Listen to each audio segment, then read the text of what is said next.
I'm Chris Sikkema, and for me, prayer is one of the harder practices in the way of love. It's always been difficult for me to find the perfect words, pick the perfect posture, know when exactly the prayer is over. Lucky for me, though, there's an expert who is willing to help me out. A priest and a community pillar whose prayer life took a good and unexpected turn a few years ago when she and her family moved to the Gulf Coast in Florida. Reverend Canon Katie Churchwell, we're going to talk today about prayer. And we thought you were the perfect person to talk to because prayer is so much a part of your professional life and your spiritual life. So we're here in St. Petersburg, Florida. It's absolutely gorgeous out here, but it's not always that way here. No, back in 2017, St. Pete was going to get hit with a really big one. One of the ways that we do prepare for hurricanes is you shut down streets and you shut down buildings. And so the cathedral shut down. The cathedral is almost never shut down. The next thing you know, the doors are just locked and everyone is just holed up in their houses or they've evacuated. You are immediately stripped away from anything that brings you comfort. It's terrifying. Yeah. You're completely cut off from places like your church where you go to seek comfort when life is literally larger than anything you could possibly handle. I can't imagine. So how did you, enterprising person that you are, come up with a way to counteract that isolation in the midst of that, absolutely terrifying situation for folks? Hey everyone, happy pop-up prayer. I'm the Reverend Canon Katie Churchwell, your Facebook priest. It's good to be with you today. We just started going live on Facebook. You see me sitting in exercise clothes of all things and in a dark bedroom because the power had already gone out. Yeah. And that was it. What did you do on Facebook Live? We did Compline and we did devotions in the morning. So Compline is that last prayer service before falling asleep. Exactly. It has beautiful prayers. It has incredibly comforting words. We found ourselves doing devotions, trying to create something dependable when everything else felt so incredibly chaotic. You have on Facebook in the comment section the ability to lay it all out there. Sure.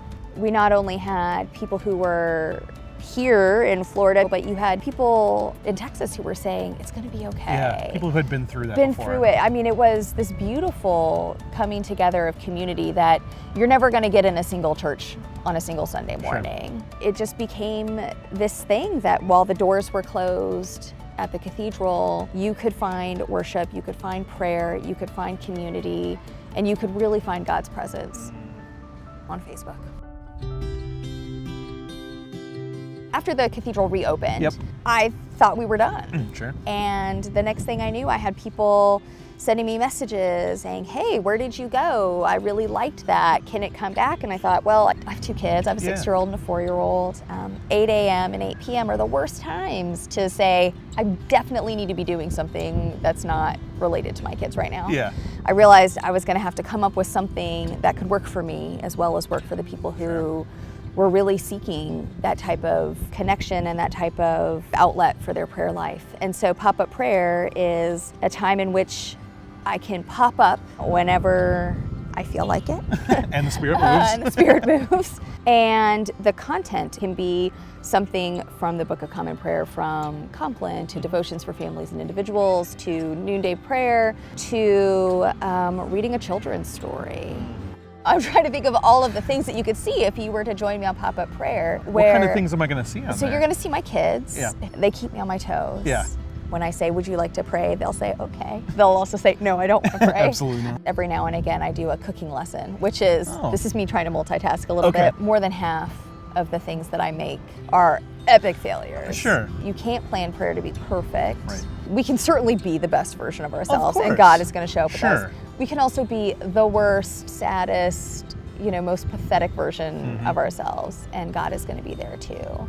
Everyone's life brings an opportunity to go to God and say, either like, what's happening, to, oh my gosh, that was so amazing, to, this is so hard. Because a lot of what prayer can be for folks is processing their daily life.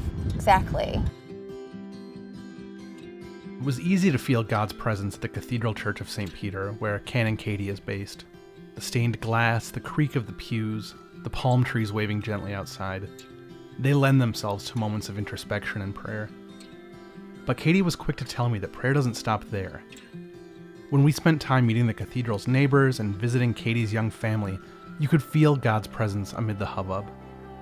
Sometimes, she told me, prayer can be as simple as talking with God about the people and situations before us. I have shifted internally the way that I think about things when I say thank you to people. Let's say you come and you bring me a cup of coffee and I say thank you to you. Internally, what's happening is I'm giving thanks to God for you, for the gift that you've given me. And it's a way that I have taken everyday interactions and intentionally brought God into that. So do I need to walk around intentionally thinking every single interaction I have today, I need to be thanking God for it? I think scripture would say that yes, you should be doing that. I'm very cautious about saying things that you should do or that you need to be doing. Our lives are just really complicated and they're crazy, they're busy. If you went one moment where you said thank you to God, that's a win. That's a great prayer life. Yeah. A daily prayer practice for you could be, I'm assuming you spend a lot of time sending emails? More time than not. What if before you hit send, you gave thanks to God for that person? I love that. Right? What a cool thing. It could just be as simple as that, as looking at what it is that you do during your day and thinking, how might I be intentional of recognizing God in that? That's absolutely perfect, because one of the things that comes to mind when we talk about prayer is when the disciples come to Jesus and they say, teach us how to pray. You know, John's teaching his disciples how to pray, like, why won't you teach us how? And so he does. And I love that.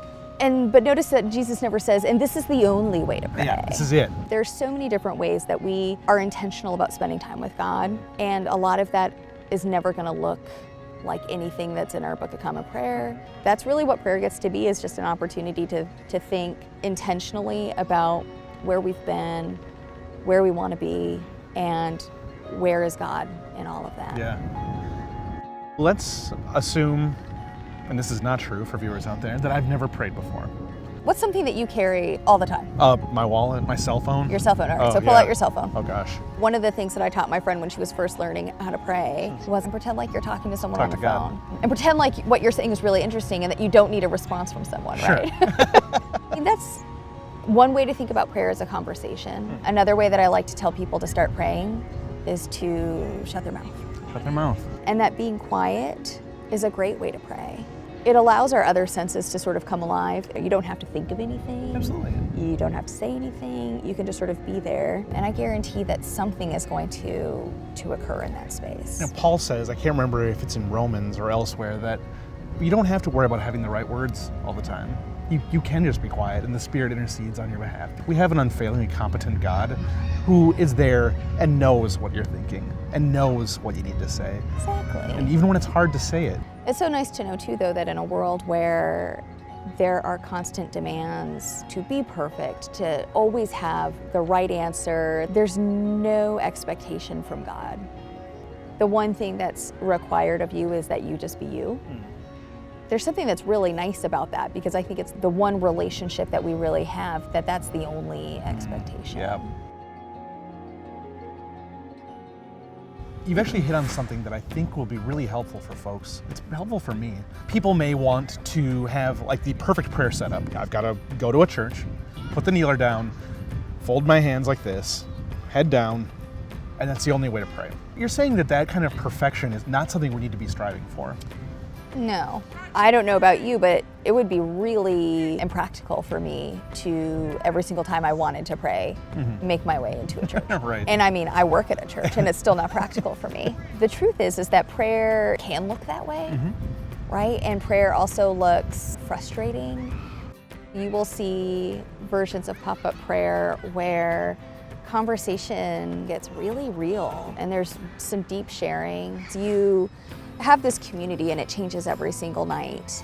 They have witnessed on pop-up prayer spontaneous prayer, which is, I think, is particularly for Episcopalians, can feel weird. Yeah, we do so much prayer from a printed page. Yeah, that prayer doesn't have to be beautifully articulated. You can say and it still counts. So for me, that's been really transformative to have such an expanded version of a prayer circle. You will have people from not only all over the United States, but all over the world.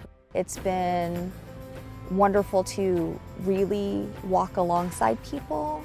Well, there's an image that Bishop Kerr uses a lot. It's the image of a hub and spokes, and that we are kind of floating along those spokes, and God is the hub.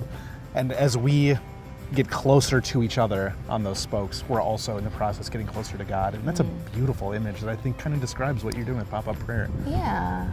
If anyone had said, even, in seminary, like, oh, you're going to find yourself doing these live videos and praying with people, I would have been like, yeah, right. Like, that's totally not going to happen. God leads us in ways that are surprising and beautiful and just outside of anything that we could have possibly conceived for ourselves. I left St. Petersburg much clearer on this practice on the way of love, resolving to pray more often, whether alone or in a group, aloud or silently, with fully formed thoughts or without. When we take the time to really look, our home lives, our neighborhoods, our friends, our challenges, our pain, the beauty of this world, all can remind us of God's unending love and inspire us to respond in prayer.